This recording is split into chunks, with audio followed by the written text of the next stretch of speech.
Hello, everyone. Okay, so the holidays are over, but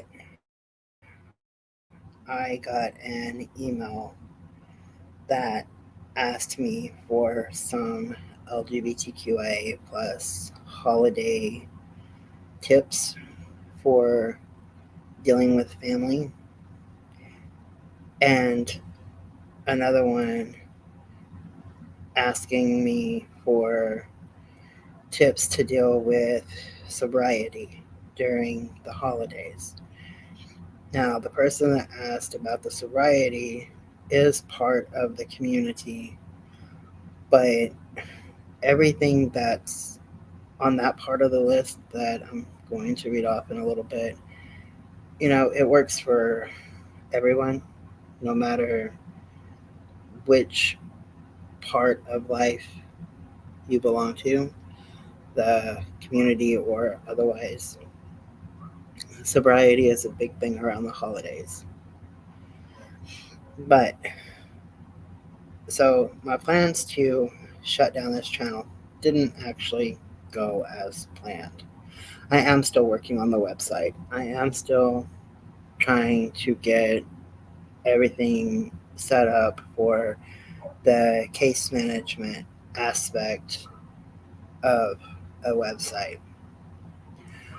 But over this past, month or whatever it's been that I've been off of here and over on the other channel, it gave me a much needed break from the trauma related topics that I cover here.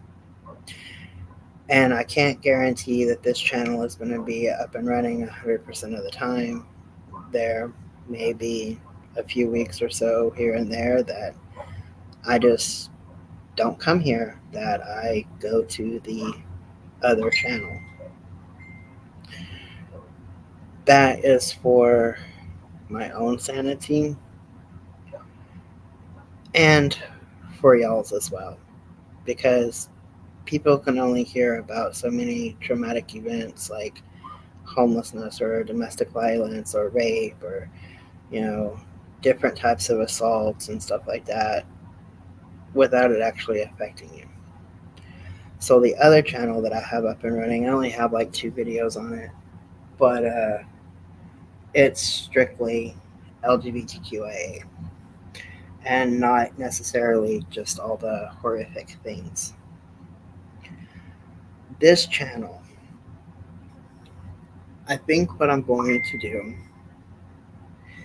is pick one topic per month.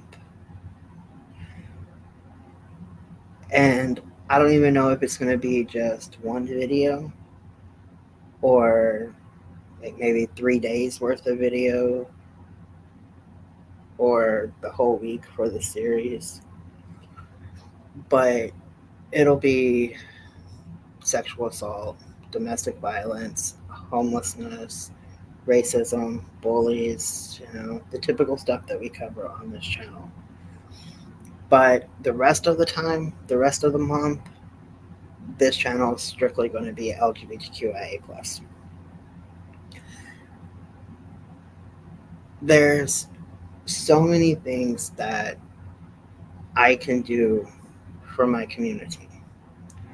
I'm active in local groups. I'm always protesting something, writing to senators, writing to governors. I've written to the White House. I've held conferences with police officers over things like pronouns or not to judge somebody just by how they look. Don't assume somebody identifies a certain way.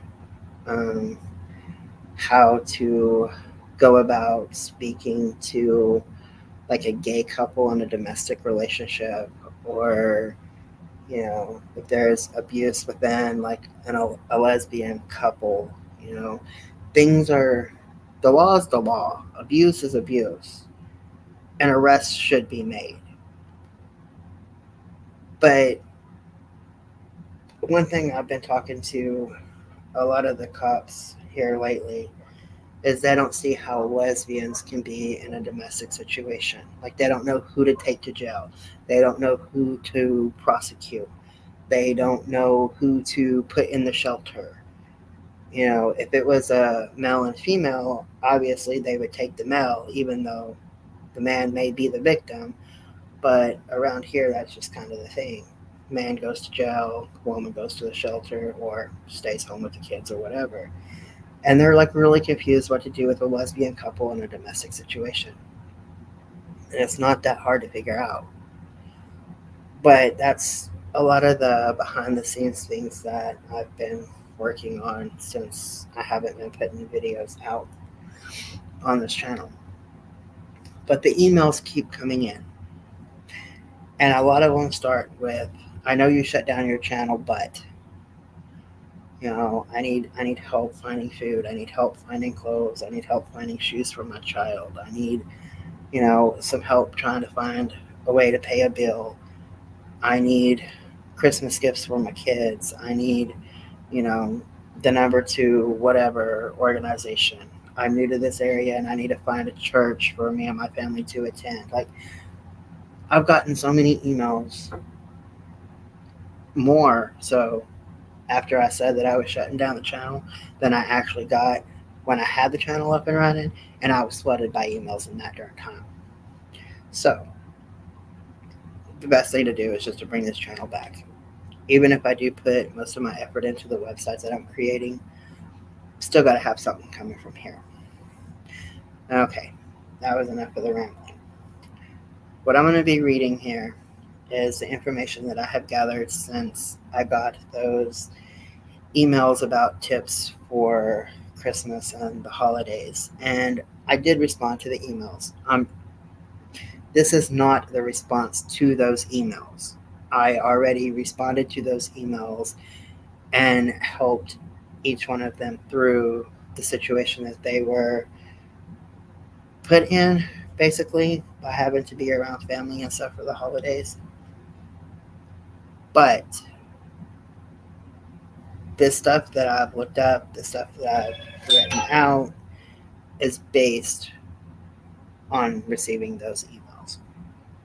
So, yes, it's after the holidays. But a lot of traditions and faiths and stuff still do holiday things after the first of the year. Like my boss, he's from Egypt, and their Christmas is January 6th. For the Hispanics and the Mexican side of my family, we have Reyes Magos on January 6th. So there's still New Year's coming. And even though some of this stuff may be basic Christmas, it still applies to all the other holidays and stuff like that, that you are part of the community and you're either going to come out at a holiday or you don't want to take your partner home because your family is not going to approve of it. And then also tips for sobriety and resources at the end. So here we go. For many, coming out as LGBTQIA is not easy. It can expose vulnerabilities, drive wedges into relationships, and result in self-stigmatization. These challenges are particularly felt among those who also belong to other minority groups. The holiday season is already a time of high stress, planning, entertaining, and gift giving, coupled with schedule disruptions, overindulgence, and even guilt, can take its toll on anyone.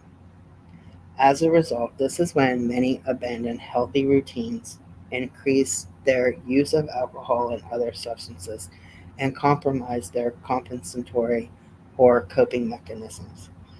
The holidays represent a spectrum of reminders to the highs and the lows in one's life. Many members of the LGBTQIA plus community are already suffering from limited social and family connections. And all of this can increase feelings of sadness and grief during the holidays. Those who attend family reunions often find it difficult to avoid conflicts and are subject to passive or overt homophobic comments and outright rejection. The fine line between healthy bonding and too much togetherness gets crossed repeatedly. The holidays tend to be a time to make important announcements, but many in the LGBTQ plus community avoid coming out, introducing a new partner, or announcing that they are transitioning due to fear of rejection or a desire to not kill off the holiday cheer. Although hugely liberating and therapeutic, coming out can be a difficult process. How one manages the stigma and fear and degree of concealment can influence how easy or difficult the process will be. Individuals must prepare for a wide variety of reactions, including rejection, repugnance, violence and abuse, loss of support and resources, loss of employment, exclusion from legal and policy protections, and homelessness. This can come from family, friends, workplace, faith communities, and many other areas of society. Concealing one's sexual orientation is often used as a coping strategy aimed at avoiding the negative consequences of the stigma. But this can become a major source of stress and constant preoccupation, leading people to limit their friends' interests and expression. Not only that, but it can also reinforce one's fearfulness and belief of being different or inferior. Self stigmatization involves directing negative social values towards oneself, causing a person to view themselves from what they imagine is the perspective of someone else. This can cause a person to devalue themselves and can create internal conflicts and poor self regard. This internalized homophobia and transphobia may lead to self harm, such as eating disorders, cutting, burning oneself, HIV risk taking, and many other things. It may also affect intimate relationships and sexual function. Those who conceal their orientation or identities are not likely to access formal or informal support resources, even within the community. This is extremely unfortunate, especially because members of the LGBTQIA plus community are twice as likely to experience a mental health condition compared to heterosexual and cisgendered adults. Trans people are 4 times more likely. Members of the community also experience higher rates of homelessness, substance abuse, and suicide. Now, side note here, I am not in any way saying that being trans or being gay or being lesbian or aro, poly, pan, any of that is a mental health issue. It is not. The mental health issues come along from being isolated. It causes depression. Having fear of going to the bathroom in public causes anxiety. There's many different types of mental illnesses that is brought on because of the way that a person is treated, not because of who they are. It's not like somebody can just be like, I'm gay, I have a mental illness, or I'm trans, I must have a mental illness. It doesn't work that way. And it was not too long ago that homosexuality was considered a mental disorder. That changed in 1973 when it was declassified and removed from the second edition of the DSM. If you don't know what the DSM is, go look it up. It's got a bunch of bullshit in it. Against this backdrop, the LGBTQIA plus community has maintained a sometimes uneasy relationship with psychiatry and the mental health field. Although all patients should receive unbiased care, There are clinicians who continue to discriminate against members of the community, whether consciously or unconsciously. As a result, many patients may avoid seeking the care that they need. LGBTQIA plus members are more likely to have experienced traumatic experiences such as bullying, hate crimes, harassment, discrimination, prejudice, and family rejection.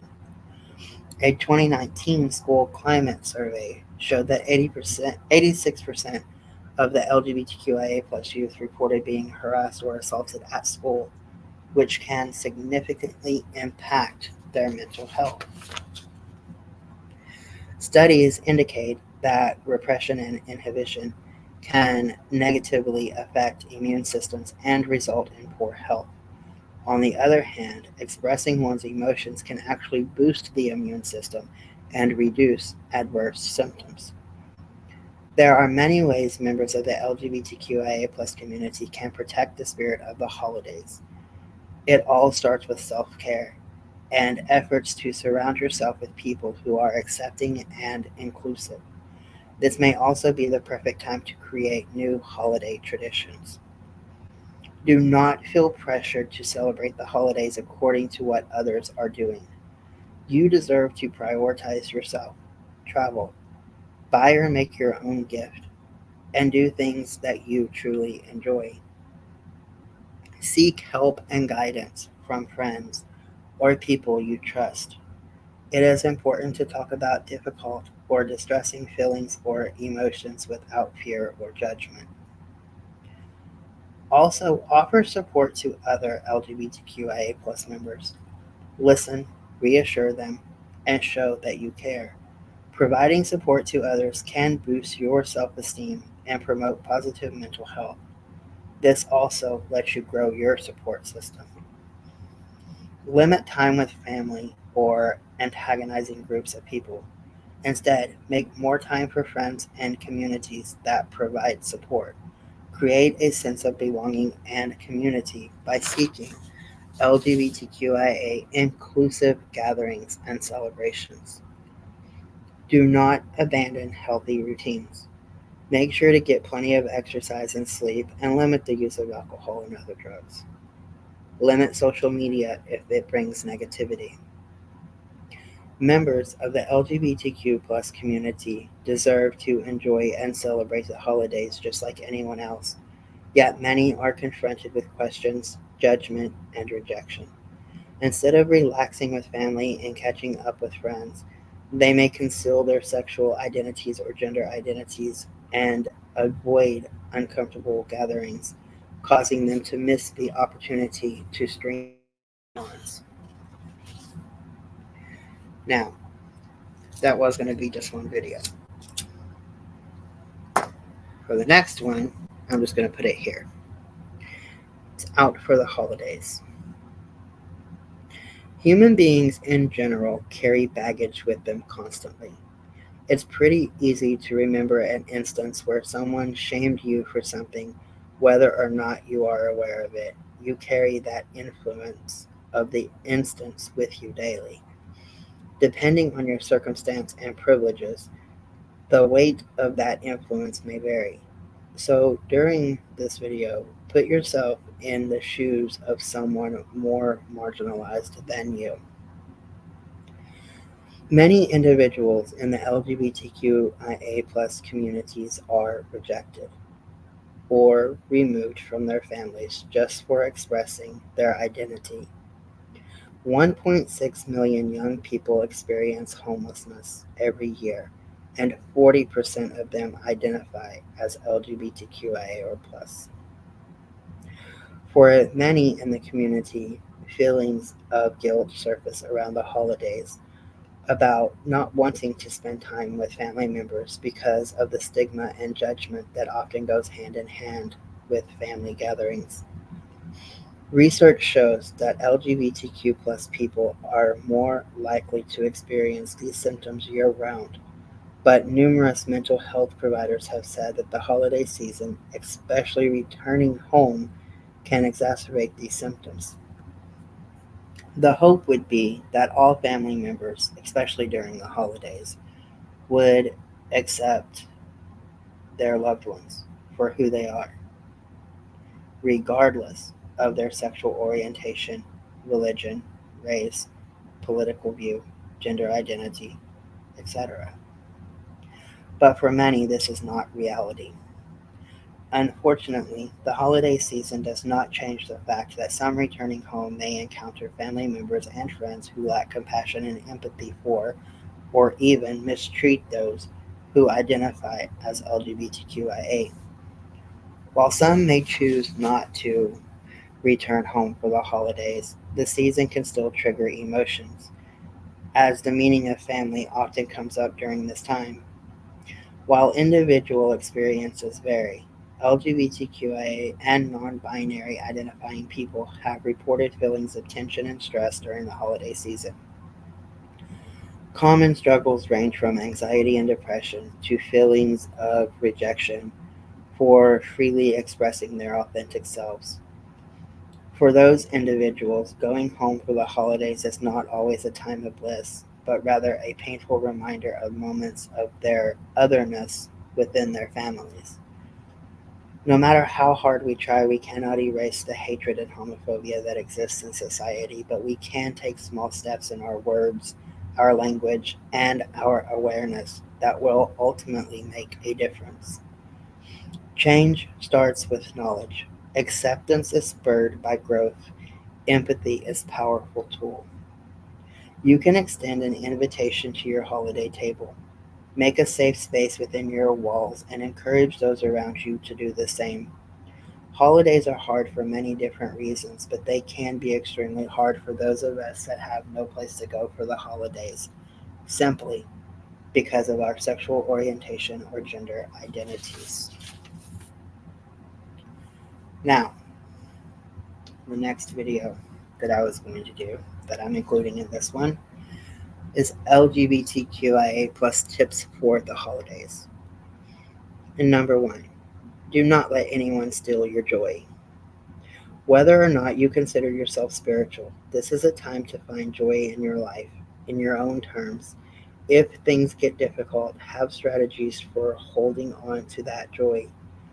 This could be a friend on speed dial or getting outside for fresh air. You are stronger than you think. Remember who you are and your values. If you're dreading going home for the holidays, before you pack your sword and shield, remember that the holidays are temporary. Remain steadfast in your own beliefs and know that you are a loving person who deserves to live unapologetically as your unique, wonderful self, regardless of what anyone has to say about it. Family is still family, just like love is still love. Life is constantly changing, and it can mean so many things to so many people. While for some, blood may be thicker than water, unconditional love takes hard work and a lot more strength than just being sticky enough to keep relatives together. Many LGBTQIA plus people build chosen families who accept, affirm, and love us as we are. Whether you are choosing to spend your holidays with your family of origin or your family of choice, remember that unconditional love is what makes a family. Don't force someone to enjoy the holidays. In 2019, at least 24 trans people and gender nonconforming people were killed. The total number of deadly mass shootings in the US comes out to average one every 15 days. Grieving this time of year can be harder than other times. Supporting someone who is coping with tragedy or loss during the holidays doesn't mean trying to make them feel full of holiday cheer. Instead, your goal should be to accept whatever holiday experience they want. No menorah lighting? Okay. Do they want to skip midnight mass? Okay. No Christmas tree or a tree with no decor? Okay. The best thing you can do is follow your loved one's lead. 'Tis the season of giving. Many of us are particularly driven to be charitable, especially around the holidays.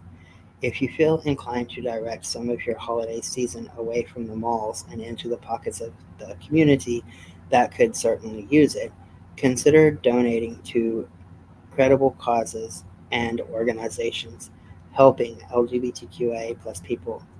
Trans Santa on Instagram is a great way to buy a gift for a LGBTQ youth.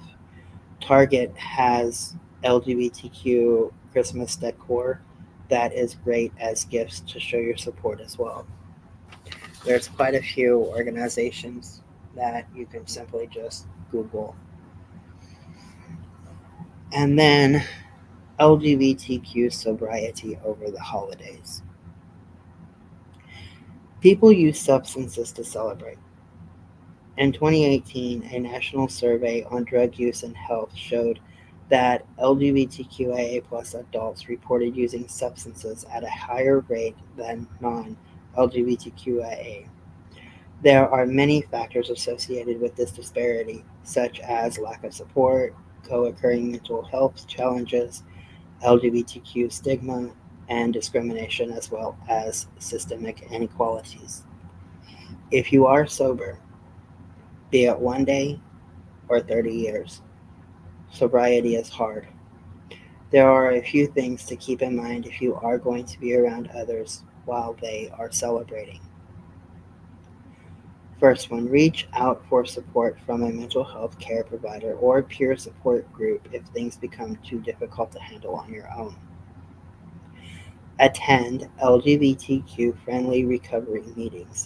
If you don't have one in your area, perhaps find a way to start one. Make plans that don't include substances. It's okay to sit with the kids if the adults are drinking. Spend time with people who respect your boundaries around substances. If you attend a gathering where alcohol will be served, bring your own non alcoholic drink. Maybe bring an extra one because you never know, someone else may be struggling as well. Create an exit strategy for when things get too difficult. Have a friend call you, have a coworker call you with a work problem, etc. Now, tips on how to support LGBTQ people during the holidays. Educate yourself on the experiences of the LGBTQ community. You can actually do a lot of that just by a lot of the videos that I have put up about the community. Be kind. Use correct names and pronouns. Validate experiences. Celebrate the holiday together without excluding your LGBTQ loved one. And if you are unsure of what gift to give, Amazon gift cards are great. And for the resources, 988 Suicide and Crisis Lifeline. All you have to do is dial 988.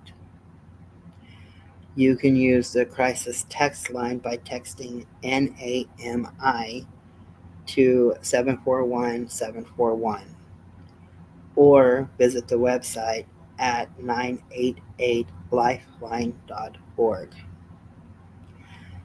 If you are 25 years or younger, you can use the Trevor Project. You can reach them at 1-866-488-7386, or you can text START to 678-678. And then there is the Trans Lifeline, 1-877-565-8860. And if you are an older member of the LGBTQIA plus community, there is a line specific for you, one that understands the different aspects of who you are at an older age. And that is SAGE USA Elder. You can reach them at 1-877-360 LGBT, which is 1-877-360-5428. I hope some of this information was useful for the rest of this holiday season, and maybe you can start making plans on how to help yourself or help those around you for next year's holidays. Much love, everybody.